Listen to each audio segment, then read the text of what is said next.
2026వ సంవత్సరం జనవరి నెల సింహరాశి చెప్పుకుందాం. ఇప్పుడు జనానికి, దేశానికి, ప్రపంచానికి కష్టాలు ఎందుకు వచ్చినాయి? సింహరాశికేమో సూర్యుడు అధిపతి, కర్కాటక రాశికి చంద్రుడు అధిపతి. చంద్రుడి గురించి చెప్పుకున్నాం, ఇప్పుడు సింహరాశికి చెప్పుకుంటున్నాం. ఈ సింహరాశికి ఎవరు అధిపతి? రవి, సూర్యుడు అధిపతి. నవగ్రహాల మొత్తంలో సూర్యచంద్రులే ప్రధానమైన గ్రహాలు. అయితే ప్రపంచ దేశాలకు కూడా సూర్యచంద్రులు ఒక్కళ్ళే. ఓ దేశానికి ఓ సూర్యుడు, ఇంకో దేశం ఇంకో సూర్యుడు, ఇంకో దేశానికి ఇంకో సూర్యుడు, అట్లా లేరు. ప్రపంచానికి మొత్తానికి కలపడే సూర్యచంద్రులు ఒక్కళ్ళే. ఇప్పుడు సూర్యచంద్రులకు కష్టాలు వచ్చినాయి. గ్రహణం వస్తే సూర్యచంద్రులకు కష్టాలు వచ్చినట్లు, గ్రహణం వస్తే దేశానికి కష్టాలు వచ్చినట్లు. కానీ గ్రహస్థితిలో సింహరాశికి, కర్కాటక రాశికి విపరీతమైన కష్టాలు వచ్చినాయి. సింహరాశికి అష్టమంలో శని పడ్డాడు. శని ఎవరినైనా సరే శిక్షించేవాడు శని. ఇట్లాగే ఏలినాడు శనిలో హరిశ్చంద్రుడు చక్రవర్తి అయి కూడా రాజ్యాన్ని పోగొట్టుకొని కాటి కాపరి శ్మశాన వాటికలో జీవితాన్ని వెళ్ళబుచ్చాల్సి. మరి నలమహారాజు ఆయన కూడా చక్రవర్తి, ఆయన కూడా ఇట్లా శని టైంలోనే రాజ్యాన్నంతా పోగొట్టుకొని పక్షవాతం వచ్చి కురిపోయి వంటవాడుగా జీవించాడు. అయితే జీవితం మొత్తం అట్లా జరిగిందంటే అట్లా జరగలే. మళ్ళీ ఆ టైం అయిపోయిన తర్వాత హరిశ్చంద్రుడు చక్రవర్తి అయినాడు, నలమహారాజు కూడా చక్రవర్తి అయినాడు. అట్లాగే సూర్యచంద్రులకు కూడా అట్లాంటి కష్టాలు వచ్చినాయి. అష్టమంలో శని 2025 మార్చి 30వ తారీఖు రోజున ఈ సింహరాశికి అష్టమంలోకి శని వచ్చాడు. ఈ అష్టమంలో వచ్చిన శని నవంబర్ 27 వరకు కూడా శని అట్లాగే ఉన్నాడు. ఆ శని వల్ల బాగా కష్టాలు పెరిగినాయి. అదే కాదండోయ్, గురువు కూడా డిసెంబర్ 5వ తారీఖు వరకు కర్కాటకంలో ఉన్నాడు.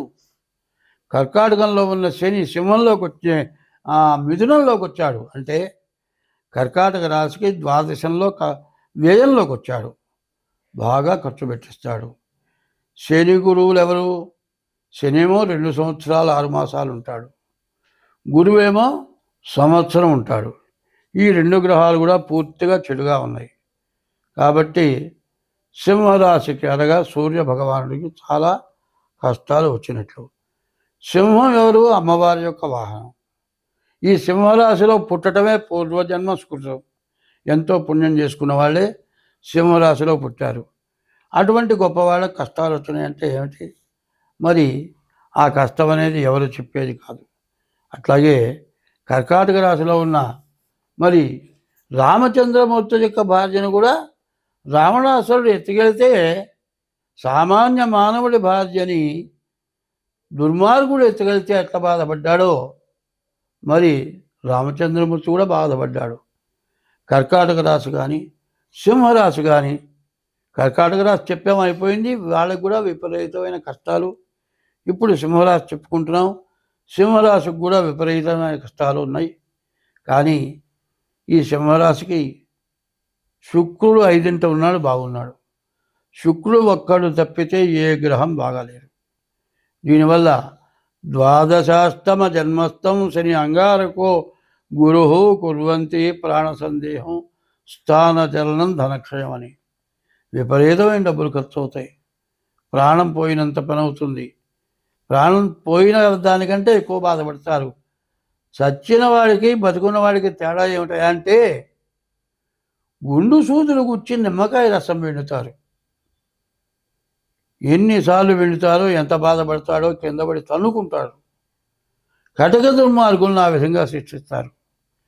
కటిక దుర్మార్గులకి అరికాలు దెబ్బంటారు.